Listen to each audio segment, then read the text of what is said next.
Holy smokes, it's been a year. We've been doing this for a whole year now, you and I. And that's amazing. That's fantastic. Now, this is not a D&D video, so if that's what you're here for, I'm sorry to disappoint. But if you want to know how a YouTube channel lives, breathes, grows, and how it begins, well, then this video is for you. Today, I want to take you on a 12-month journey.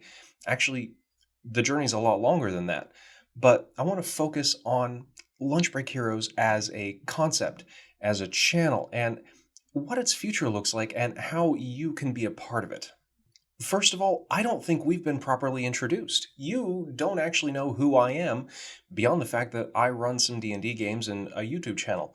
And for most people, that's probably enough. But after a year, I think introductions are in order. So, hello, my name is Steve. I've been playing RPGs off and on for about 20 years now. I was introduced to them as a teenager by a friend who showed me the AOL chat rooms of old, where people inhabited this fantasy world called Ride In. Now, I was your stereotypical teenage role player, and I was terrible. I was annoying, and I was a really slow typer. But over the years, I got better and hopefully less annoying. I definitely got faster at typing. But that experience instilled in me a love for interactive storytelling. And that's really what all of this is about. This game that you and I have in common is interactive and collaborative storytelling. It's an amazing experience and one that I haven't been able to find anywhere else outside of role-playing games. Now, over the years, many games came and went. I eventually left the chat rooms and hopped into online games and dabbled here and there. I would drop the hobby for a few years, come back a few years later, and lather, rinse, and repeat. As time wore on, I found myself a grown-up, married with children, and with not a lot of time on my hands, but with still a love of role-playing. And one day I found myself with just this insatiable urge to tell a story with other people again. And so one day I went to my wife and I said, "Hey, we should try Dungeons and Dragons." And she looked at me and went, "What?" My wife is a Harry Potter nerd. She loves Game of Thrones. She's no stranger to the fantasy genre, but Dungeons and Dragons was just not ever something that she really considered or thought of. It just wasn't her thing. So it took a lot of convincing to get her to try it. In fact, it was 2 months before I got a game together with my wife, myself, and two of our very close friends. So when that time came around, I bought everybody dice, I bought a module, we all sat around the dining room table, and we played. Now, even though my wife had fun and the other friends had fun, the game only lasted for 3 sessions. Turns out D&D really just isn't my wife's thing, and that's okay. I, however, was hooked from the moment we started. I loved running the game, adjudicating the rules, building this world for these other people to inhabit. It was euphoric. With a busy home life and a full-time job, I'm not exactly blessed with an abundance of spare time, so I had to get creative in my endeavor to play more D&D. I didn't want to do it online because I'd been doing that for about 20 years. I wanted the in-person experience. But how was I to get that? Well, start a game at work, of course. It took me a couple of months to actually work up the courage to send out the invite email to the entire company. Once I did, I ended up with 4 willing players out of the entire company, which is actually a lot less than I expected. I'm a programmer, I work with nerds. What the hell? But anyways, I netted the 4 players and they're great. 1 was a veteran DM and 3 were brand new to the hobby. It was fantastic. We all sat down, created our characters, and we started the Lost Mines of Phandelver. We ran that game for about 3 months to its conclusion, where they TPK'd at the final boss. But hey, at least they made it that far, right?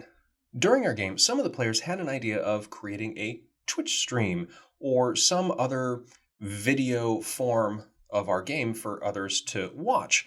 Now, this was a pretty nifty idea. We would actually be the only short form game that I'm aware of, but I wasn't really too keen on the idea of broadcasting our game. For one, I kind of think watching D&D's a little boring. That's just my personal opinion. Additionally, we're all eating. That's kind of gross to watch. But the idea of creating videos stuck in my head. So one day, I sat down and I recorded a video of me talking about the rules of death saves and explaining them.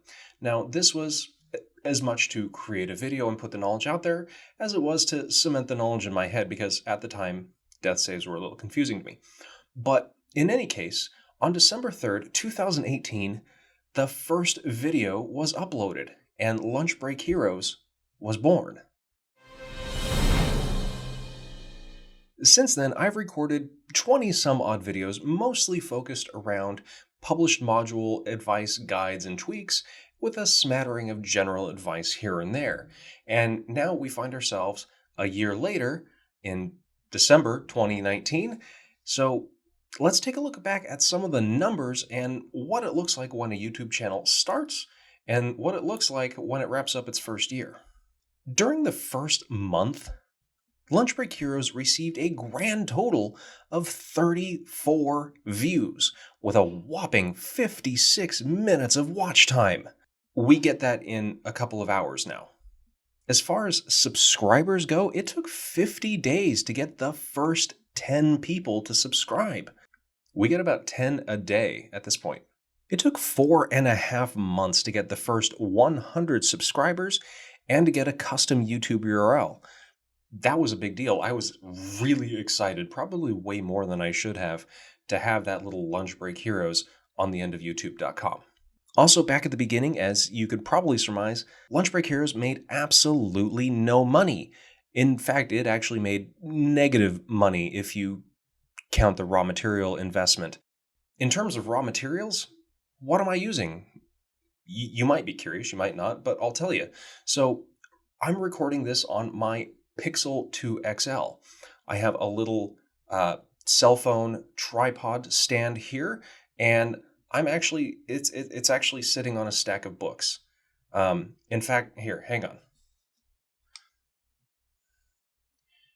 That's how I bring the camera up to eye level. Pretty hokey, right? It works. It does the job. I'm also using a cardioid microphone, a fairly inexpensive one from Amazon. My wife got that for me for my birthday. I am using a Focusrite preamp that I'm actually borrowing from work. I am editing all of this on work computers using software from work. I own very little of this whole process. Thankfully, things have picked up a bit. Instead of an hour of watch time in a month and 5 months to get 100 subscribers, we get about 40 hours of watch time a day and about 200 subscribers every month. Instead of $0, we make about $1 a day in ad revenue. Now, that's nothing to celebrate about. It's nothing spectacular, but it's a start. Success is a moving goalpost, a moving destination, if you will. And you and I have a very long road ahead of us. So what does the future of Lunch Break Heroes look like? And how can you be a part of it? Well, first off, we have a Patreon now. That's a great way for you to be a part of this channel's future and help it grow maybe out of my lunch break. I'd love to be able to do more than what I'm doing now with better equipment. I'd love to actually own the computer that does the editing and the rendering, and the audio equipment. I'd love to own that. Maybe some lights that weren't fluorescent. It's all up to you. Your pledges matter. So if you want to contribute to the success of this channel and its future, that's probably the best way for you to do it. Second, I started creating RPG maps. Now, I create these in Blender and I whip them up in Photoshop, and I've been releasing them high quality versions to patrons. Lower resolution versions are available for free and will continue to be so. These are maps of original locations and locations from the modules that we create videos on. Next is an overarching goal. I want Lunch Break Heroes to be the name in campaign guides.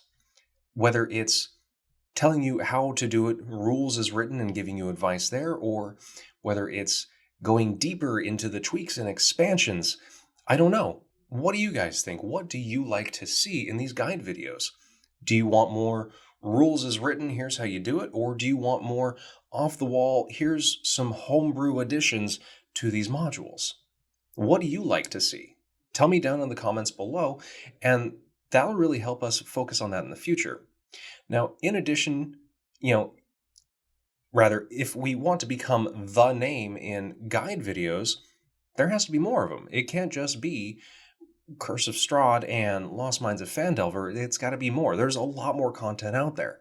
So that means either I have to start creating videos and guides for modules that I haven't played yet, or this is going to take a really long time, or I have to start accepting content and guides from external sources. So again, let me know what you think on that. If you want to submit a guide to us and have me record it, cool. Maybe that'll work. I don't know. It's something new, but definitely a point of discussion. Let me know what you think down below. So that's the overarching goal, but what does the next year look like in concrete terms? Well, the goals are to increase the patron base and get some money coming in to improve the channel, increase the subscriber base as always. I'm hoping to at least triple the subscriber base this year, if not more, hopefully more, always more. And maybe branch out into other modules and other subjects. That's the goal for the next year. And I want you to come along with me.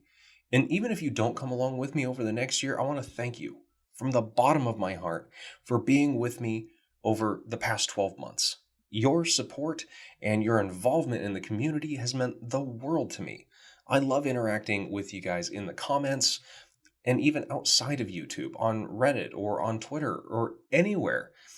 You guys are fantastic, and I wouldn't be doing this without you.